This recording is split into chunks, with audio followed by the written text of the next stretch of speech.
All my life, sacrifice, hustle paid the price, want a slice, got to roll the dice, that's why all my life, I've been grinding all my life, look, all my life, been grinding all my life, sacrifice, hustle paid the price, want a slice, got to roll the dice, that's why all my life, I've been grinding all my life, look.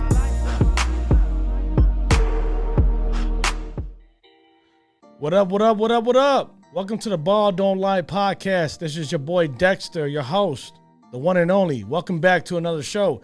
Hey, game 3, I know it, man. It's been pretty lit as far as the game 3. It wasn't really like a blowout in the sense. I mean, it was very competitive. The crowd was engaged, and especially all the Celtic supporters. Either you're a fan of the Boston or you're rooting against the Warriors, so you're supporting the Boston Celtics. Yeah, man, y'all was kind of livid today, man, because y'all was enjoying the game, talking trash. I heard some of y'all talking trash, but hey, man, the series is not over. Because you're up one game, like, I don't get it. It's like the first team to 4. It's not the first team to 1 or first team to 2. I mean, every time the Celtics win, the fans go on parade on Twitter, on social media, pretty much everywhere, in the streets, honking horns, like they just won something. Pump it back a little bit, man. Just relax. Enjoy the final. I know you guys want to sit there and talk trash, and I get it, man. It's part of the game, but you guys are celebrating like y'all really won something. You're all supposed to win Game 3. Game 3 was a must-win for Boston, not for the Golden State Warriors. Yeah, if the Warriors won it, then damn, an avalanche is coming. But for you guys, you had to secure Game 3 because you cannot go down losing 2 games at home because the Warriors are capable of winning both games. But we'll go ahead and talk about Game 3 in a second. Man, it's good to have you guys back on the show, man. I hope you enjoyed the last episode about Game 2. I also have about the episode on Game 1 as well. You have all the links in the bottom. Your boy's back, man. But if you're new to the channel, hey, man, we appreciate your support. We appreciate you actually tuning in. If you go ahead and hit that subscribe button, hit that bell notification if you can, thumbs up if you can. Every time you actually hit the thumbs up, it helps this channel out a lot. I've been saying that to all the new viewers that have been tuning in, chiming in as well. It helps us out, pushes the content to the top. And as far as social media, we're pretty much everywhere. Twitter, Instagram, Facebook, TikTok, whatever you want to call it. We're on there. And if you want to listen to the audio route because you can't catch the video, we're on every streaming platform out there. Apple Podcast, Beam Podcast, iHeartRadio, etc., Spotify. We're on there. The links will be in the bottom. So let's get into it. Game 3 was a hell of a game. Obviously, I'm going for the Golden State Warriors. So for us, I'll give a lot of credit to Boston. You're supposed to win Game 3. So you have to pretty much make sure you secure Game 3. By all means, everything. Like, you're not supposed to lose Game 3. And if you did, and like I said, it would be a different type of story, but tip your hat off to them, man. Like, the Celtics, they flipped the script. After what we just saw happen in Game 2, right? All I've been hearing in the last 48 hours was about, the Warriors, they're playing dirty. Draymond bullying players, this and that. And don't get me wrong. We came out with physicality as far as the Golden State Warriors, right? We rough some guys up, knock some guys down, whatever it may be, right? But you're not supposed to win easy, right? Like, I don't get what is going on nowadays. Like, somebody gets pushed down a little bit, get roughed up a little bit, and everybody's over here complaining to the refs. Do the same thing. And that's what happened in Game 3. The Boston Celtics came out with physicality and force. Basically, what Draymond pushed to the pedal on Game 2, the Boston Celtics did the same thing in Game 3. You're supposed to win with physicality. There's nothing easy in the NBA, especially in the NBA Finals. You have to work for your buckets. If that means Draymond Green and whoever else has to play physical with you guys have some enforcers on your team. You have Robert Williams. You have Grant Williams. You have Marcus Smart. Like, these guys didn't come in the league being a nice guy. Grant Williams, who played at Tennessee University, was a physical guy. Marcus Smart, who came out of Oklahoma State, the Cowboys, was a physical guy. Robert Williams, physical guy. And I can go on, but you kind of get my drift now, right?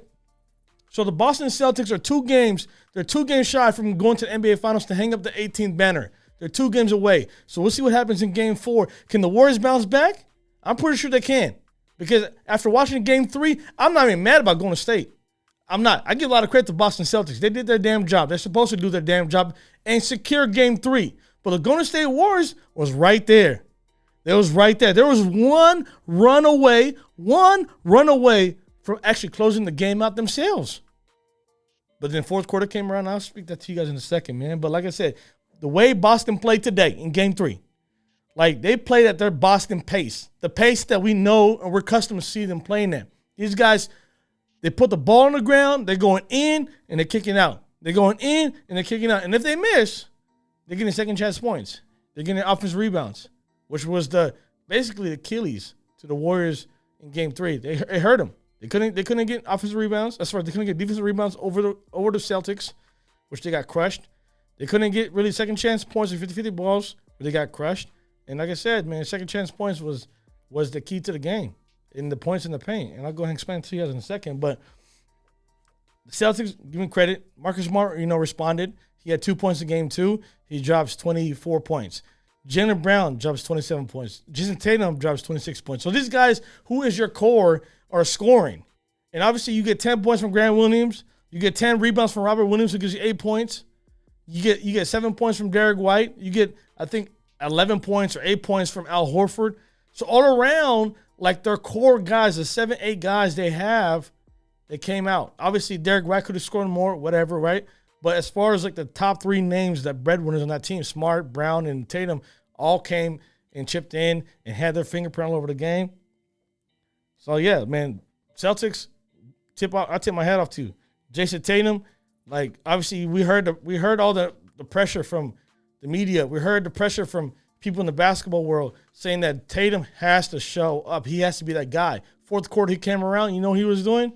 Oh yeah, switch Curry on me, and I'm gonna go ahead and go to work on Steph Curry. And which Steph Curry already had like 4 fouls at that point. But the thing I like about Steph Curry, when he was on an island with Jayson Tatum, I mean, he took the challenge.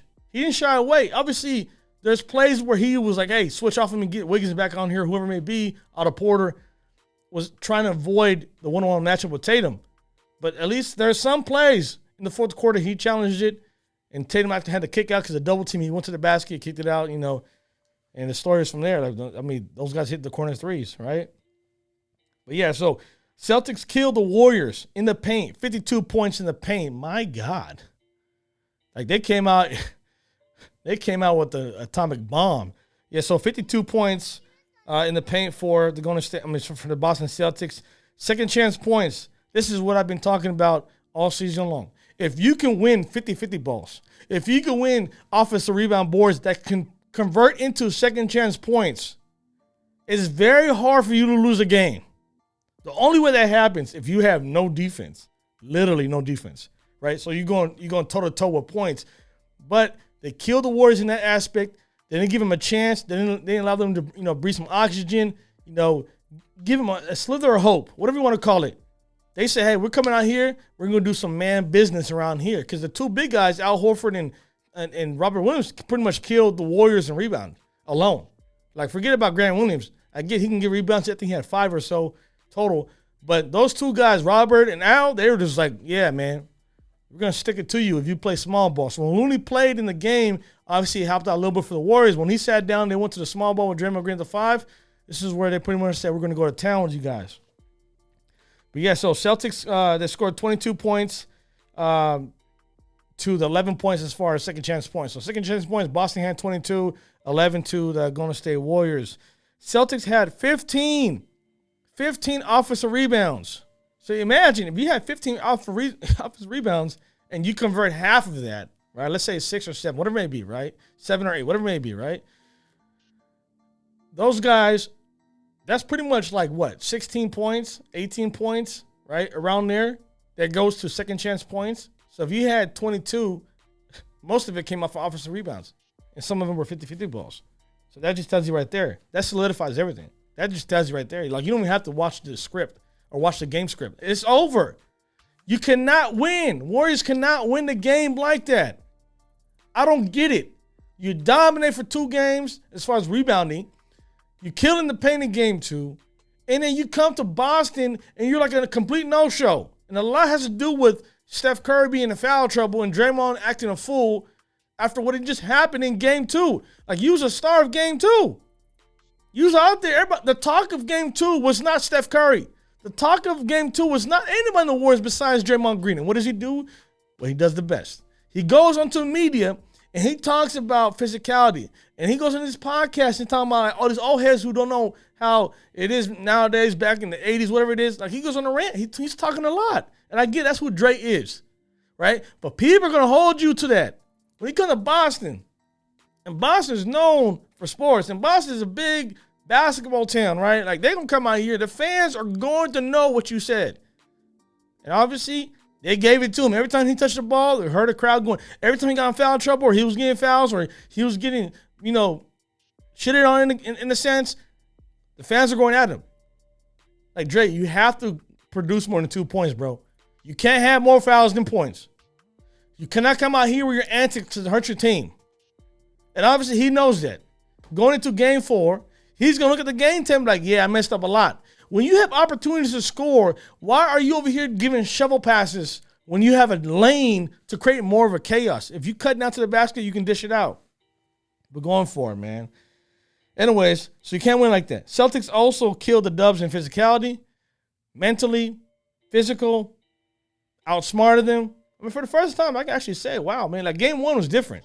But game 3, man, they just pretty much were on all cylinders. They were hitting on all cylinders. Offensively, defensively, mentally, game script. Every time the Warriors went on the run, they call a timeout, slow them down, and regroup. So Boston, I'll give it around for the whole entire game, the whole totality of the game. They pretty much just outbeat Steve Kerr. So anyways, if the Warriors want to win game 4, they have to keep their composure.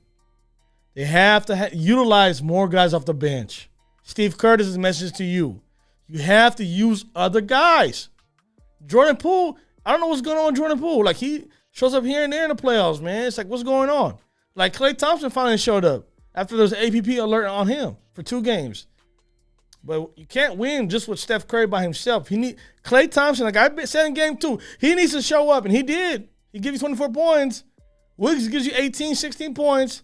But outside of that, Dre can't give you 2 points and you expect to win. Jordan Poole gives you like 9 points, 10 points, and you expect to win. Like, outside of that, you have nobody else. Otto Porter give you 8 points or 6 points, whatever it may be. You have to literally use I would use, the rookie Kuminga. Like, I would use, Moses. Now, I would use other guys in the rotation because they're athletic and they're younger and they can play physical. You get my drift, right? So the Celtics, man, they just put their head down, went to the basket, and were just killing, right? So the Celtics, in this postseason alone, are 7-0 after a loss. And I just said that in game 2. When the Warriors lose, they win the next game. I think they're like 5-0 after a loss. So would they keep up with this whole statistics? Can the Warriors win game 4? Because every time they lost in the playoffs or in the final, they came back and won. So if you kind of get the drift of where it's going, the Warriors might win game 4. Right? So we'll see what happens with that. Celtics in their history, their history is pretty long. Their history in the NBA Finals have never lost a series in the NBA Finals up 2-1. But this is a different kind of team. The Boston Celtics, like, I get it back in the days, but that's like back in the days. That's like 40 years ago. I know this is kind of a relevant stat, but I just want you guys to hear that and know that, right? So even though the Warriors sparked a life in the third quarter, they didn't sustain it going to the fourth. They caught up to, I think, 7 points in the third quarter. Then, Emma calls a timeout, the coach of the Boston Celtics, right? Calls a timeout, slows down the bleeding. Going to the fourth quarter, you score 11 points. You're 5 for 15 from the field. You're in foul trouble early in the quarter. You're getting out-muscled. Yeah, like, you can't win. The Warriors are so great at third quarters. In fourth quarters, it's like hit or miss. It's like ice. It's like hot and cold. But obviously, I knew coming into game 3, the Warriors had a slim chance of winning game 3. Even though they had a chance going into the fourth quarter, we don't know what happened from there, but I projected them to lose game 3. It's because I'm like, hey, Boston needs this game more than the Warriors need it. Even though they're up 2-1, they needed this game or it's over. I don't care who's in the fans. I know I saw Jemima at the fans. She came out for her boy Brown. I'm not here to start rumors, but going forward, right? So the Warriors, Steph Curry got in foul trouble. That makes when Steph Curry gets in foul trouble, it makes the team like really, tentative, like to do anything because they're afraid to do anything because Steph Curry is outside or sitting on the bench. And then you have calls going against you. Obviously, those calls are legitimate calls. So I don't want to hear Boston complaining about, oh my God, we're not getting foul calls. You see what just happened with the Warriors. I give you that. Some of those calls, like I said, in game 2 are bonehead calls by the ref. But Scott Foster, my God, you're 12-0 when he coached the Celtics in the playoff. You're 12-0. Like, you pretty much he has a winning record coaching the Celtics. Reffing the Celtics game, which is crazy. And that's a fact. He's actually now 13-0. Whatever, conspiracy, right? Celtics held the Warriors 11 points in the fourth quarter. It was to their own doing. Like I said, ill-advised fouls by Steph Curry and Draymond Green. Yada, yada, yada. Obviously they hurt themselves in the foot.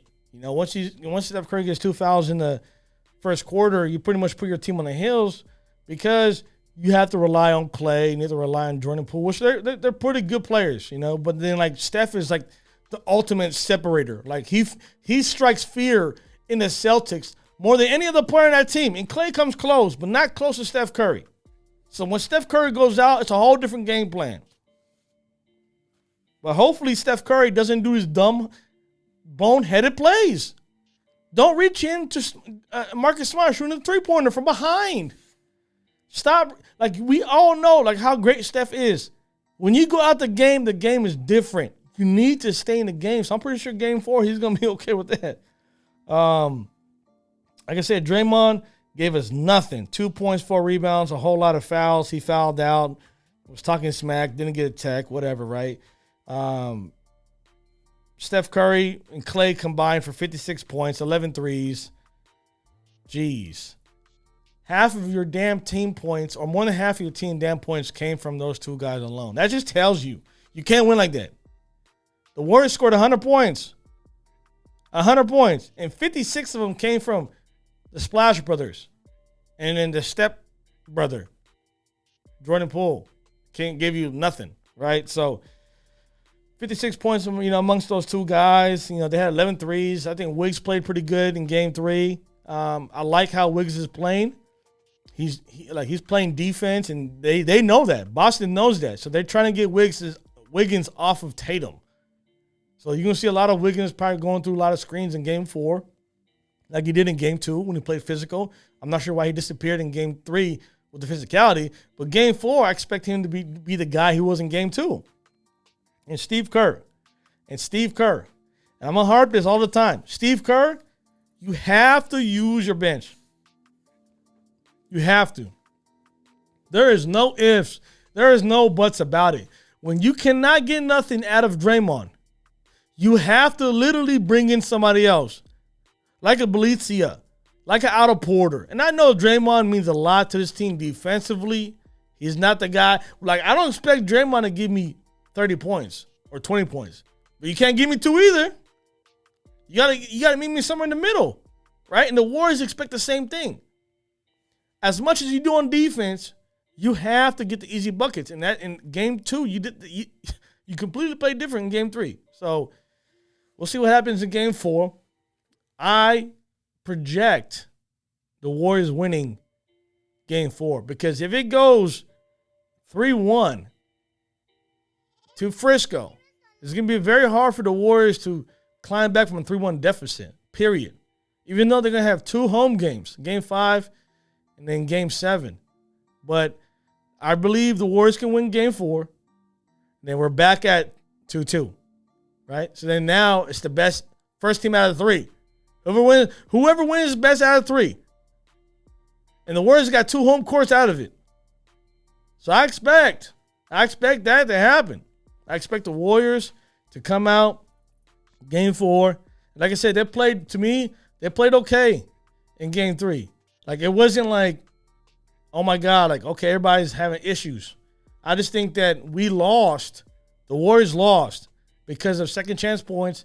They got bullied in the paint, 52 points in the paint. You cannot allow that. At the same time, you cannot allow second chance points. Like, you can't lose other parts of the game. They lost 3/4 of the game because of that. You lost with rebounding. You lost with points in the paint. and second chance points, and you expect the Warriors to win. No. And I'm glad it was only like they're up like, 7 points at some point in the third quarter, despite all that. And even though they made shots in the fourth quarter, it's 100 points to 116. I live with that because it could have been worse. Boston couldn't drop 100. Boston was capable of dropping 130. If you look at it, Tatum missed a lot of shots himself. And Tatum, like I said, he was literally hunting for Steph Curry in the fourth quarter. So obviously, Steve Kerr is going to have to game plan everything completely different. Whatever happened in game 2, you're going to have to either mimic it or you're going to have to use some of it in game 4 because you're not going to have the crowd behind you. You're going to have a lot of boos and a lot of people yelling. And I know this team has a lot of composure and this team has a lot of gut. And this team they've been there. They've been there before. So they know what it takes to win, yada, yada, yada. So we'll see what happens. Hey, man, I hope you enjoyed it. I hope you enjoyed game 3. I'll catch you on game 4. Friday's game 4 at 6 o'clock if you're in the West Coast. If you're in the Midwest, it's 8 o'clock. And if you're definitely on the East, it's 9 o'clock. I'll come back and drop game 4. Like I said, hey, man, if you've been kicking with me until this point, go ahead and drop a like, man. Hit a comment, something. Subscribe. Give me something, right? You've been here the whole entire time for about 20 minutes. I appreciate the love. Y'all be safe out there. I'll see you next time, man. Game 4. Peace.